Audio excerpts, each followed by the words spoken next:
में अनीस बज्मी ने अपनी दिवाली के अवसर पर रिलीज होने वाली फिल्म भूल भुलैया 3 के ट्रेलर को मुंबई की बजाय राजस्थान में जयपुर शहर के आइकॉनिक सिंगल थिएटर राजमंदिर में पूरी टीम के साथ जाकर रिलीज किया कर एक नए इतिहास को रचा। फिल्म के हीरो कार्तिक आर्यन ने तो राजमंदिर की प्रशंसा में जमकर कसीदे भी पढ़े। आखिर राजमंदिर सिनेमा में ऐसी खूबी ही है। वर्तमान समय में जब देश के सिंगल थिएटर धीरे धीरे बंद होते जा रहे हैं, तब भी राजमंदिर 1976 से पूरे देश की शान बना हुआ है। कम से कम पहली बार जयपुर पहुंचने वाले हर इंसान की हसरत होती है कि उसे राजमंदिर सिनेमा जरूर देखना है। राजमंदिर वह सिनेमा घर है जहां पर राज कपूर, अमिताभ बच्चन सहित तमाम फिल्मी हस्तियां ही नहीं बल्कि पूर्व प्रधानमंत्री अटल बिहारी वाजपेयी और उप प्रधानमंत्री लाल कृष्ण आडवाणी सहित कई राजनीतिक हस्तियां भी फिल्म देखने के साथ ही इस सिनेमा घर के बारे में अपने विचार व्यक्त कर चुके हैं। आज भी राजमंदिर में इन सभी लोगों के सिग्नेचर को सजोकर इनके वक्तव्य को रखा गया है। इस सिनेमा घर के मालिक कुशल चंद्र सिरोना ने इस सिनेमा घर को कमाई का साधन नहीं बनाया, बल्कि वह तो अपने प्रयासों से इसे अभी भी पूरे विश्व में तीसरे नंबर का दर्शनीय सिनेमा घर और देश की शान बनाए हुए हैं। राजमंदिर सिनेमा को अपनी शानदार वास्तुकला के लिए प्राइड ऑफ एशिया भी कहा जाता है। इस सिनेमा घर की अपनी तमाम खूबियाँ हैं। जयपुर स्थित इसी राजमंदिर सिनेमा घर को लेकर हमने इसके मालिक कुशल चंद्र सुराना जी से लंबी बातचीत की। सुराना जी, बताइए कि आप लोगों का मुख्य बिजनेस कुछ और है, तो सिनेमा का शौक कैसे हुआ कि राजमंदिर बनाने की योजना कब बनी? ऐसा था कि 1975 तक तो बंद ही पड़ा था काम। तो मेहताब चंद्र साहब गोलचा जो मेरे बहनोई साहब होते हैं जी, तो उन्होंने इसको शुरू किया था। मेरे ख्याल से कोई 10 साल तक ये बंद रहा है। अच्छा, या 5 साल तक बंद रहा है, मुझे ध्यान नहीं है। लेकिन वो कुछ डिफ़िकल्टी आई तो अटैच होके बंद पड़ा था, तो उसको फिर हमने टेक ओवर करके 1975 में चालू किया। तो आपको सिनेमा का शौक था या क्यों लगा कि शुरू किया जाना चाहिए? नहीं, वो उस वक्त तो कोई सिनेमा बिजनेस को इतना वो नहीं था, प्रॉफिटेबल भी नहीं माना जाता था जी, लेकिन चूँकि मेरे बहनोई साहब का था और हम चाहते थे कि भाई ये जो उनकी योजना है, जो उनका एक सपना है कि वह इस तरह का सिनेमा हॉल जयपुर में बने हाँ जी। जो कि देश का सबसे अच्छा सिनेमा घर साबित हो, तो उनकी मंशा को पूरे करने के लिए हमने शुरू किया। तो जब राजमंदिर शुरुआत हुई तो इसमें किस किस तरह की सुविधाएं थीं और क्या क्या आपने खास ध्यान दिया था इस पर? इसमें नाम जोशी जो इसका आर्किटेक्ट था, जिसने उनका मराठा मंदिर जो बम्बई में मराठा मंदिर बना हुआ है जी, वो भी उसी ने डिज़ाइन किया था। तो हमने उसी को एंगेज करके उसी से डिज़ाइन करवाया था। लेकिन उसमें योगदान तो सब मेहताब चंद्र जी गोलचा का ही था। अच्छा, उनके आइडियाज़ से सारी चीज़ें बनी और एयर कंडीशन किया। जो उस वक्त एयर कंडीशन कोई भी हॉल जयपुर में नहीं था, जी, उस वक्त हमने इसको एयर कंडीशन और कारपेटेड किया। खास बात यह है कि कारपेट बिछाने की कोई हिम्मत ही नहीं करता था कि भाई लोग ख़राब करेंगे, कुछ चीज़ें पान थूकेंगे, खाने पीने की चीज़ें डालेंगे, ये है वो है, 2 दिन भी नहीं चलने वाला है। लेकिन उन्होंने कहा कि अगर अच्छी चीज़ बनाएंगे तो लोग कदर करेंगे और मेंटेन करेंगे, ऐसी कोई बात नहीं। तो हमने एक्सपेरिमेंट किया और वो सक्सेसफुल हुआ। आपके यहाँ पहली फिल्म लगी थी चरस, तो पहले दिन का क्या वाकया था? किस दिन की भीड़ थी, क्या लोगों को उत्साह था? उस दिन तो इतनी भीड़ थी कि हमको पुलिस वालों के घोड़े वगैरह ये भी मंगाने पड़े, पुलिस का काफ़ी इंतजाम करना पड़ा, कंट्रोल में नहीं आया। लोग हर एक आदमी जो है पहले दिन ही देखना चाहता था। जी, लेकिन वो तो कैपेसिटी तो 1000 आदमियों की थी, हाँ, तो उससे ज़्यादा तो देख नहीं सकते थे। लेकिन ये कभी चरस जैसी पिक्चर भी कई हफ्ते तक हाउसफुल चली। उस वक्त लोगों ने बताया वो को उन्हें चरस पसंद क्यों आ रही थी, आपको क्या बताया था लोगों ने? नहीं, चरस पिक्चर पसंद थी या नहीं थी, उनको तो सिनेमा हॉल देखना था। अच्छा, पिक्चर देखने नहीं आते थे लोग, हॉल देखने के लिए आते थे। पिक्चर का कोई अट्रैक्शन नहीं था। जी, ये जो आपने पूरा ये जो माहौल बना रखा है, एक सड़क वाला माहौल लगता है कि सड़क भी है, सारी चीज़ें हैं, ये किसके दिमाग की उपज थी? अब ये तो दिमाग की उपज नहीं थी, ये तो हमारा खुद का ही इंटरेस्ट ये है कि लोगों में इसको इतनी जिज्ञासा हो गई। बाहर से लोग जो भी आता था, जयपुर विजिटर आता था, वो राजमंदिर देखने के लिए ज़रूर आता था। जी, तो हमने सोचा कि ये इंटरेस्ट को कायम रखना है तो इसको उसी हिसाब से अपन को मेंटेन करना पड़ेगा। कमाई के हिसाब से हमने कभी इसको नहीं देखा। खर्चा कुछ भी हो, लेकिन जो स्टैंडर्ड मेंटेन करने का है वो हमने वक्त को कायम रखा, कमाई की तरफ ध्यान नहीं दिया। अच्छा, अब तक कौन सी फिल्म ने सबसे ज़्यादा कमाई की, सबसे ज़्यादा लंबे समय तक इस थिएटर में चली आपके यहाँ? काम तेरी गंगा मैली, अच्छा राज कपूर की थी, राज कपूर खुद आया था। अच्छा। राज कपूर खुद आया था और उसकी जो लिख के भी गया है विजिटर बुक में, आप देखना, उसने यही लिखा है कि लोगों को समझना चाहिए कि पिक्चर को कैसे एग्जिबिट करते हैं, ये राज मंदिर वालों को समझ सकते हैं। तो जो मेरी पिक्चर का जो यहाँ ग्रेंजर आया है वो और कहीं नहीं है। राज कपूर जी को किस बात ने ज़्यादा इंस्पायर किया था उस वक्त? एक तो सबसे बड़ा वाइड स्क्रीन था इसका, इतना बड़ा स्क्रीन जो है मेरे ख्याल से भारत में कोई 2-4 ही होंगे कहीं, ये तो मुझे पता नहीं है। ये वाइड स्क्रीन का सबसे बड़ा अट्रैक्शन था जी। और जो यहाँ का ग्रेंजर था और जो शो था, साफ सफाई थी, बैठ के देखने की जो व्यवस्था थी, वो उसको सब चीज़ उसको बहुत ही पसंद आई। वो लिख के गया है विजिटर्स बुक में, आप देखना क्या लिखा है। जरूर जरूर जरूर। इसके अलावा और कौन सी फिल्म थी जिसने सबसे ज़्यादा कमाई की या सबसे ज़्यादा समय तक चली? जो थी राजश्री पिक्चर्स की अच्छा, हम आपके हैं कौन, हम आपके हैं कौन, सलमान खान वाली। सलमान खान, वो काफ़ी थे। अच्छा। उसको भी लोगों ने काफ़ी अप्रिशिएट किया। जब आपने सिनेमाघर शुरू किया उस वक्त प्रचार का माध्यम बहुत अलग था, अब बहुत बदल गया है, आप क्या फ़र्क महसूस करते हैं इससे? नहीं, अब तो प्रचार तो पहले तो पब्लिसिटी वगैरह के काफ़ी जोर दिया जाता था, अब तो इतनी पब्लिसिटी वगैरह पे कोई जोर न दे के अब तो ये प्रमोशन पे ही ध्यान देते हैं। पिक्चर की माउथ पब्लिसिटी ज़्यादा होती है, उसी से चलता है। माउथ पब्लिसिटी बहुत इम्पोर्टेंट है जी। लेकिन जो पहले पब्लिसिटी हुआ करती थी बहुत ज़्यादा, अब उतनी नहीं हो रही, उसका बिजनेस पर कुछ असर पड़ रहा है? नहीं, ऐसा कोई असर नहीं है, क्योंकि लोग भी इतने जागरूक हो गए हैं कि वो सब पिक्चर रिलीज से पहले ही उनको सारी बातें मालूम पड़ जाती हैं। अच्छा। अब खबर ले लेते हैं। ये बहुत बड़ा फर्क है। अब तक के 48 साल के करियर सिनेमाघर को हो गया, कोई ऐसी घटना घटी हो जो बहुत अद्भुत रही हो आपके लिए भी? नहीं, अद्भुत तो ये हुआ कि एक दफ़े यहाँ टिकट नहीं मिलने की वजह से पहले स्टूडेंट्स का बहुत ज़्यादा प्रकोप रहता था। अच्छा। अगर स्टूडेंट्स के लिए आप व्यवस्था न रखो और उनको टिकट की व्यवस्था न हो तो वो तोड़ कर वगैरह के उतारू हो जाते हैं। तो एक दफ़ा यहाँ तोड़ हो गई। अच्छा। और ये सब जो है जितने हमारा डेकोरेशन वगैरह है ये सब खराब कर दिए।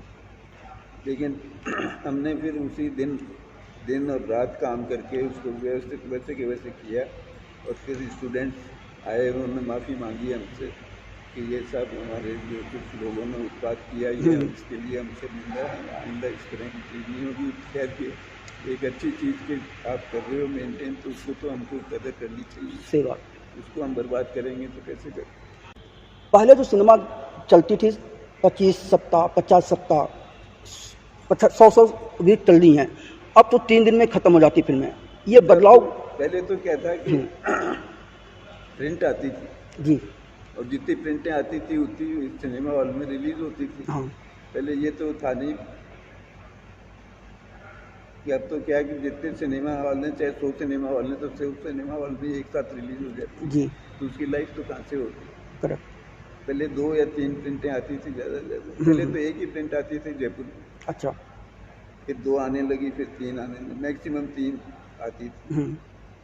राम तेरी गंगा मैली चली या हम आपके हैं कौन चली, जी। उसमें भी प्रिंटें ही आई।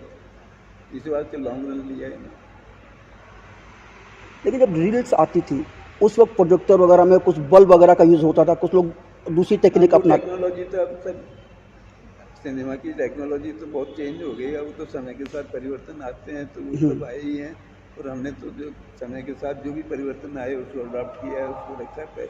हमने खर्चे की तरफ या पैसे की तरफ ध्यान न देके हमने तो यही रखा कि भाई जो भी चीज़ बताएं वो लेटेस्ट होनी चाहिए। पिछले 2-3 साल से फिल्में चल नहीं रही हैं। 2024 में या स्ट्रीट 2 को छोड़ दो तो कोई फिल्म सफल नहीं हुई। आपको क्या लगता है क्या वजहें हो सकती हैं?